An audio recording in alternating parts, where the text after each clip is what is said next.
महाराष्ट्र में SIR implement हुआ है गवर्नमेंट के तरफ से। People are getting confused how to go about with it. लोगों को समझ में नहीं आ रहा है कि एक फॉर्म में इतना कन्फ्यूजन है।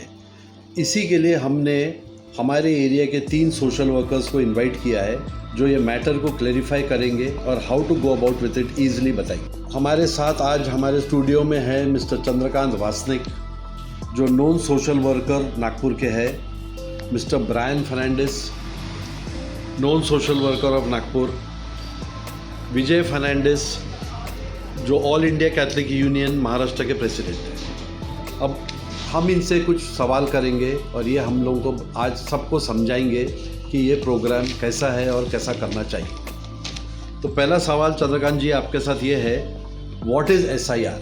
एसआईआर क्या होता है आप सब लोगों को बताइए। एसआईआर ये भारत निर्वाचन आयोग का एक ड्राइव है जिसको एसआरआई का नाम दिया गया है और उसे हिंदी में कहते हैं विशेष गहन पूर्ण परीक्षा, ऐसा नाम है उसका एसआरआई का। और एसआरआई में आपको जो फॉर्म अलाउड हो रहे हैं उसके लिए स्पेशली उस एरिया के लिए बीएलओ अपॉइंट किए हैं और वो फॉर्म डिस्ट्रीब्यूशन के लिए उनका प्रोग्राम शुरू है। और ये पूरे महाराष्ट्र में नहीं, पूरे भारत देश के लिए एसआरआई का ड्राइव लागू किया है। पब्लिक और वोटर्स आर दे अवेयर कि इसको कैसा कंप्लीट कर सकते हैं और इनको कंप्लीट नॉलेज है क्या इस बारे में? नहीं, पब्लिक को मीडिया के माध्यम से और कुछ सोशल वर्कर के माध्यम से पता चल रहा है कि एसआरआई का ऐसा कोई स्कीम भारत देश ने मतलब निवडणूक आयोग ने चालू किया है।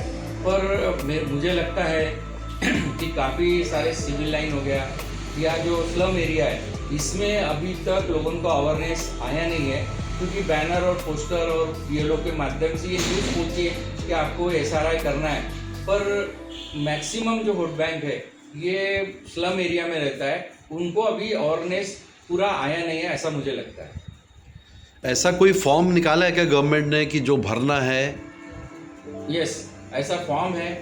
जो फॉर्म आपको ब्लैंक एज अ बीएलओ से लेना है। BLO means booth level officer है, उसको मनपा की ओर से बोलो या गवर्नमेंट की तरफ से अपॉइंट किया है और वो बीएलओ को उस नंबर की यादी, भाग नंबर जैसा 1 रहे या 207 रहे, उसकी यादी दी है। उसमें यादी में मैक्सिमम 2000 से 2500 की वोटर की लिस्ट है और उसके पास में आपके पूरा जिनके 2000 के बाद नाम आए हुए हैं उसकी पूरी डुप्लीकेट कॉपी में लिस्ट आई है। 2 पन्ने आपको लेना है उनसे और आपको वो फिलअप करके देना है। अभी सबसे इम्पोर्टेंट चीज़ ये है कि डॉक्यूमेंट्स कौन से लगेंगे और लोग को अपने साथ कौन से डॉक्यूमेंट्स लेकर आना है? यस, डॉक्यूमेंट तो लगेंगे, प्राण भाई बताएंगे क्या? आधार कार्ड मस्ट है, election ID and 2 passport size photograph. ये पूरे फॉर्म भरने के बाद जब फॉर्म सबमिट हो जाएंगे उसके बाद वोटर को आगे और क्या करना है? देखो, एक तो पहले है कि ये फॉर्म है मराठी में और मराठी में रहने के कारण क्या है कि मैं जिस वार्ड में रहता हूँ उस वार्ड में क्रिश्चियन भाई भी रहते हैं, मुस्लिम भी है, शेड्यूल कास्ट भी है और काफ़ी तरफ के जाति के लोग यहाँ रहते हैं। अभी मेरे को कुछ दिनों पहले समझ में आया कि ये मराठी में रहने के कारण कुछ लोगों को फॉर्म फिलअप करने में या भरने में दिक्कत आ रही है।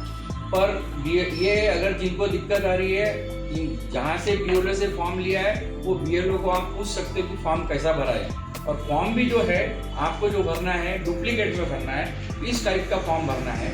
और इस टाइप में ये जो फॉर्म है इसमें 3 कॉलम है, 1, 2 और 3। ये जो फर्स्ट कॉलम है जिसका इलेक्शन आईडी में पूरा नाम है, उसके पूरे डिटेल और बीएलओ का यहाँ मोबाइल नंबर दिया है। बात ये है कि उसमें आपकी फ़ोटो है, पर फोटो रहने के बावजूद भी आपको कलर फोटो, लेटेस्ट फोटो आपको उसमें जोड़नी है।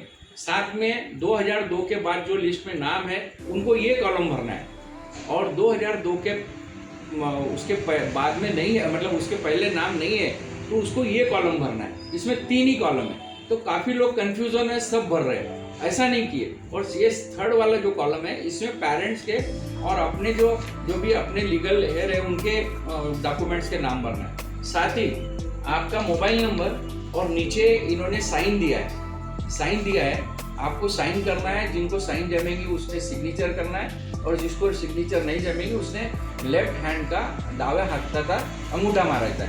साथ ही ये फॉर्म डुप्लीकेट में आपको बीएलओ के पास जाके देना, सबमिट करना है, और साथ ही ये नीचे दिया है मैंने, जैसा मैंने सही लिया वो बीएलओ की, उसमें सिग्नेचर लेके उसका कौन से तारीख को आपने सबमिट किया उसकी ओसी आपके पास रखना है, क्योंकि इसके बाद जो एक कच्ची लिस्ट बनने वाली है उसमें आपका नाम फिर से आपको जांचना है कि हमने जो फॉर्म सबमिट किए वो लिस्ट में हमारे नाम आए या नहीं आए। अगर नहीं आए होंगे तो आपको तुरंत बीएलओ को बोलना है कि हमने फॉर्म सबमिट किया था, हमारा नाम इस लिस्ट में नहीं है, और वो कच्ची यादी में आपको फाइनल करेक्शन रहेगा।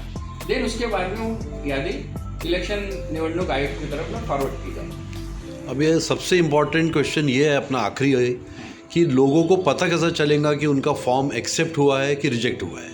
देखो, एक तो यह है कि लोगों को यही नहीं समझ रहा है कि फॉर्म के लिए लोग भटक रहे। सबसे पहले मैंने इसके पहले भी बोला, यादी एक यादी 2000 से 2500 की यादी है। सबसे पहले उसने अपने इलेक्शन आईडी में से जो उसका इपिक नंबर रहता वो नंबर से उसको पहले सर्च करना है कि उसकी कौन सी यादी में नाम है। फिर उसकी यादी में नाम होने के बाद में उसका अनुक्रमांक क्या है, उसका सीरियल नंबर क्या है, भाग यादी मिल जाएंगी, उसकी पार्ट नंबर बोलते हैं वो मिल जाएगा। उसके बाद उनको उस बीएलओ को कांटेक्ट करना है।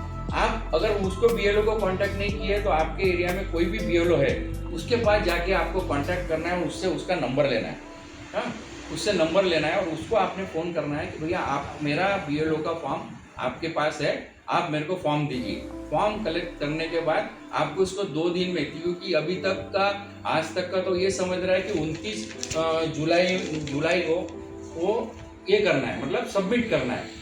अभी शायद गवर्नमेंट का हो सकता है इसको आगे बढ़ाए या ऐसी कुछ अभी जीआर आया नहीं है, तो ये सब बीएलओ को आपको मिलना है, बीएलओ आपको समझाएंगे। इन केस आपने फॉर्म ले लिया और बीएलओ आपको हेल्प नहीं कर रहा तो हम लोग जो 3 लोग बैठे, हम तीनों के नंबर आप ले सकते हो, हम आपको हेल्प करेंगे और हेल्प करके आपको उतनी मदद करेंगे। आप तीनों के कॉन्टैक्ट नंबर भी दे दीजिए अभी, सो दैट पब्लिक को इजी हो जाएगा कि कभी भी उनको कुछ काम है तो आपसे डायरेक्ट बात कर सकते हैं। यस, तीनों के कॉन्टैक्ट नंबर देंगे, पर फ़ोन कर सकते हो आप, या फिर व्हाट्सएप पे हमारे नंबर पे आप आपका इलेक्शन आईडी भेज दो तो हम ट्राई करके आपको भेज देंगे कि ये लिस्ट में आपका नाम है, आप जाके उससे बीएलओ से कॉन्टैक्ट कर सकते हैं। ये आखिरी बार आप सबको बता देते कि ये जो लोग 3 बैठे हैं, तीनों सोशल वर्कर्स, ये जो दिख रहे स्क्रीन पे अभी, ये है मिस्टर विजय फर्नांडिस, ये है मिस्टर चंद्रकांत वासनिक और ये है मिस्टर ब्रायन फर्नांडिस। इन तीनों से आप संपर्क कर सकते हैं, इनका कॉन्टैक्ट नंबर हम स्क्रीन पे दे देंगे तो आप लोग सब बात कर सकते हैं इनसे। Thank you very much. Good morning Nagpur की ओर से, thank you very much. Thank you.